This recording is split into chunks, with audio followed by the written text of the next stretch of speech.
안녕하십니까, 김한입니다. 이번 시간에는 2019학년도 수시 전형 중에서 초등교육학과를 가지고 있는 종합대학교에 대해서 이야기해 보겠습니다. 물론 많은 대학은 아니죠. 제주대학교, 이화여자대학교, 그 다음에 한국교원대학교, 이 세 개의 대학교를 한꺼번에 말씀을 드리겠습니다. 우선 제주대학교 같은 경우에 초등교육학과를 수시에 뽑는 인원은 그렇게 많지가 않습니다.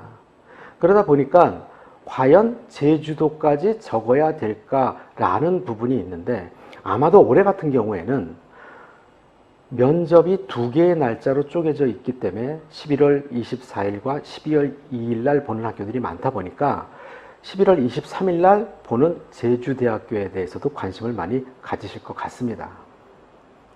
물론 제가 설명해서 이런 말씀을 드리기는 해요. 제주도에 23일 날 면접 보러 가고 24일 날 면접 보러 가야 되는데 일기가 좋지가 않아서 제주도에서 비행기가 뜨지 않으면 어떠나라는 이런 이야기도 하는데, 이런 일은 극히 잘 일어날 일은 아니겠죠. 그러나 분명히 우리가 염두에는 둬야 될 필요는 있을 것 같습니다. 제주교육대학교 특징이라고 한다면은 정시에서는 굉장히 높은 성적을 가져야 합격할 수 있는 학교다. 그런데 수시에서는 그렇게 생각들을 안 하고 있다는 것인데요. 꼭 그럴 이유가 있을까요? 물론 수능 최저 학력 기준이 교과전형 같은 경우에는 4과목 합 9등급으로 서울교육대학교에서 이과 학생들한테 어드밴티지를 주는 거와 비교한다면 훨씬 더 높은 수능 최저 학력 기준이라고 볼 수도 있을 것입니다. 제주교육대학교를 지원하는 학생들은 뽑는 인원이 적은 만큼 경쟁률을 보고 선택하시면 될 것 같습니다. 인원이 적기 때문에 지원자도 그렇게 많지는 않습니다. 그러니까 경쟁률을 보고 하시면 될 것 같고요. 면접 없이 뽑는 유일한 학교다. 물론 이화여자대학교 미래인재전형도 올해부터 면접이 없어지기는 했습니다. 자, 그런 학교다라고 생각하시고요. 그 다음에 제주교육대학교의 입결 같은 경우는, 입시 결과 같은 경우는 홈페이지에 아주 자세하게 나와 있고 워낙 광범위하게 나와 있기 때문에 한번 살펴보시기 바랍니다. 그 다음에 한국교원대학교인데요. 한국교원대학교 초등교육학과에서 63명 정도를 선발하게 되는데, 매년. 자, 이 한국교원대의 특징은, 교원대학교의 특징은 항상 두 가지를 제가 말씀드립니다. 한국교원대학교에서는 우수한 학생, 그리고 인성을 고루 갖춘 학생을 선발합니다. 라는 것이 한국교원대학교의 특징입니다.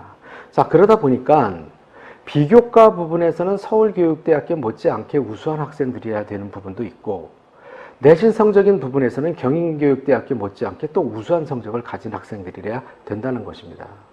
실제로 합격한 학생들을 보면은 비교과 부분에 대해서는 발표된 부분이 없으니까 모르겠지만은, 교과 부분에 대해서는 내신 성적이 1.5 이내가 평균으로 만들어진다는 것만 놓고 봤을 때도 정말로 우수한 학생을 선발하는 것만큼은 맞는 것 같습니다. 자, 여러분들이 한국교원대학교 면접을 말씀드려 보면은 10분 동안 면접을 보게 되는데요. 그 중에서 3분, 3분, 4분으로 나눠져 있습니다. 여러분들이 제시문을 받고 그것을 분석한 다음에 3분 동안 발표를 하게 되고요. 이 발표한 내용에 대해서 교수님들께서 질의응답을 3분 동안 하게 됩니다. 물론 발표한 내용이 짧은 학생들은 질문을 받을 내용도 짧을 것입니다. 그러나 논리적으로 답변을 잘했다면 질문 받을 내용도 많이 있겠죠. 이 과정이 끝나고 나면 4분 동안 개방형 질문이라는 것을 하게 되는데요. 이 개방형 질문은 주로 교직 적성, 교직 인성에 관련된 질문들을 하고 있습니다. 물론 특별한 학생의 경우에는 특별한 질문도 할 경우도 있겠지만, 일반적으로는 교직 인적성에 관련된 질문을 한다라고 알고 계시면 되고요. 한국교원대학교 면접을 준비하시는 분들은 처음에 제시문을 보고 3분 동안 어떻게 논리적으로 답변할 수 있는가, 이것이 관건이기 때문에 연습을 많이 하시기 바랍니다.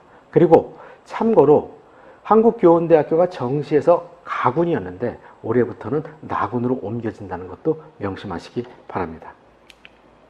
그 다음에 이화여자대학교, 이제 마지막인데요. 자, 2019학년도에 바뀐 부분이 있다면은 면접이 없어졌다는 거예요. 물론 교교 추천 전형에는 면접이 아직도 남아 있고요. 그 다음에 미래인재 전형에는 면접이 없어지는 대신에 최저학력 등급이 높아져서 세 과목 5등급을 맞춰야 되겠죠. 자, 이 부분이 그렇게 쉽지는 않겠지만은 결국은 학교에서 우수한 학생을 뽑겠다라는 이야기로 생각할 수 있을 것입니다.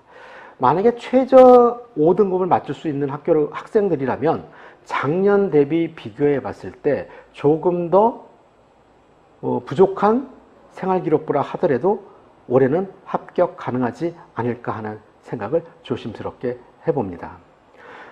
이화여자대학교가 작년부터 정시에는 뽑지 않고 있고요. 초등교육학과는 모두 다 사범대 마찬가지겠지만요. 수시에서 뽑고 있습니다. 2월 되는 인원이 있을 경우에만 뽑게 되는데 이화여자대학교를 가고 싶은 학생이라면 수시에 적극적으로 투자해야 될 것입니다. 여러분, 이렇게 해서 모든 대학교에 대한 설명을 마쳤고요.